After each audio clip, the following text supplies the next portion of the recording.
விஜிமாக்கு எல்லாரும் சொல்கிறாங்க தேர்தல் வந்தால் தெரிஞ்சு போயிடுங்க. தேர்தல் வந்து ஒருவேளை அவர் ஜெயிச்சுட்டாருன்னா வாய்ப்பு இருக்குங்கிறீங்க. சான்ஸ் இருக்குங்க. பெரிய க்ரௌடுங்க. க்ரௌடெல்லாம் அப்படியே கன்வெர்ட் ஆகும்னு நினைக்கிறீங்க? அதெல்லாம் கன்வெர்ட் ஆகுறது கன்வெர்ட் ஆகாது வந்து நீங்கள் நானும் சொல்கிறதுக்கு யார்? பேய் க்ரௌடுங்க. அவ்வளோ க்ரௌடு நான் பார்த்தே ரொம்ப வருஷமாச்சு. எம்ஜிஆர் ஆரம்பிக்கும் போது என்ன பேசுனாங்க ஜனங்க. ஏன்னா புரட்சித் தலைவர் அவர் இப்படி தானே திமுகவில் இருந்து வந்தவர் தானே. அண்ணா திமுகன்னு ஆரம்பித்தார் 74 நினைக்கிறேன். ஐ திங்க்ஸ் 74. அதுக்கு முன்னாடி ஒரு 73 வருஷம். அவருடைய கரிஸ்மா வேறு மாதிரி இருந்தது. ஒரு 30 வருஷம் இருக்குமா அவர் கட்சி ஆரம்பித்து தலைவர் ஆரம்பித்து அண்ணா திமுக ஆரம்பித்து சொல்கிறார். இப்போ கூட ஜனங்க மத்தியில் நிற்கக்கூடியவர்.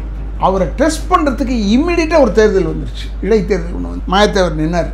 அதில் மாயத்தேவரை நிற்க வச்சு இதில் வெற்றி பெற்றால் நான் மன்னன், தோல்வி பெற்றால் நாடு ஓடின்னு சொன்னார். திண்டுக்கல்லில் பேசினார். பட் ஜெயிச்சிட்டார். பெரிய மார்ஜினில் ஜெயிச்சார் அவர். அதுவே அவருக்கு போனஸ் மாதிரி ஆயிடுச்சு.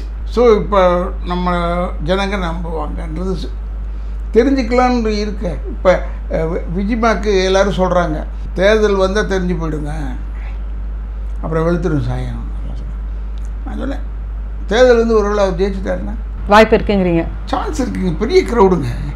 க்ரௌடெல்லாம் அப்படியே கன்வெர்ட் ஆகும்னு நினைக்கிறீங்க? அதெல்லாம் கன்வெர்ட் ஆகுறது கன்வெர்ட் ஆகாது வந்து நீங்கள் நானும் சொல்கிறதுக்கு யார்?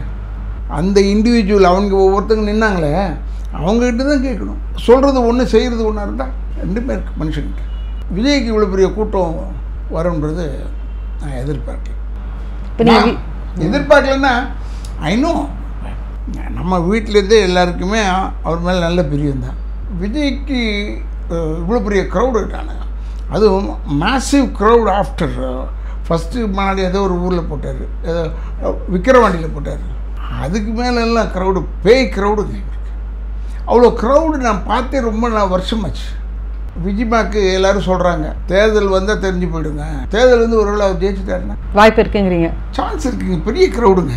க்ரௌடெல்லாம் அப்படியே கன்வெர்ட் ஆகும்னு நினைக்கிறீங்க? அதெல்லாம் கன்வெர்ட் ஆகுறது கன்வெர்ட் ஆகாது வந்து நீங்கள் நானும் சொல்கிறதுக்கு யார்? பேய் க்ரௌடுங்க. அவ்வளோ க்ரௌடு நான் பார்த்தே ரொம்ப வருஷமாச்சு. எம்ஜிஆர் ஆரம்பிக்கும் போது என்ன பேசுனாங்க ஜனங்க. ஏன்னா புரட்சித் தலைவர் அவர் இப்படி தானே திமுகவில் இருந்து வந்தவர் தானே. அண்ணா திமுகன்னு ஆரம்பித்தார் 74 நினைக்கிறேன். ஐ திங்க்ஸ் 74. அதுக்கு முன்னாடி ஒரு 73 வருஷம். அவருடைய கரிஸ்மா வேறு மாதிரி இருந்தது. ஒரு 30 வருஷம் இருக்குமா அவர் கட்சி ஆரம்பித்து தலைவர் ஆரம்பித்து அண்ணா திமுக ஆரம்பித்து சொல்கிறார். இப்போ கூட ஜனங்க மத்தியில் நிற்கக்கூடியவர். அவரை டெஸ்ட் பண்ணுறதுக்கு இம்மிடியட்டாக ஒரு தேர்தல் வந்துருச்சு. இடைத்தேர்தல் ஒன்று வந்து மாயத்தேவர் நின்னார். அதில் மாயத்தேவரை நிற்க வச்சு இதில் வெற்றி பெற்றால் நான் மன்னன், தோல்வி பெற்றால் நாடு ஓடின்னு சொன்னார். திண்டுக்கல்லில் பேசினார். பட் ஜெயிச்சிட்டார். பெரிய மார்ஜினில் ஜெயிச்சார் அவர்.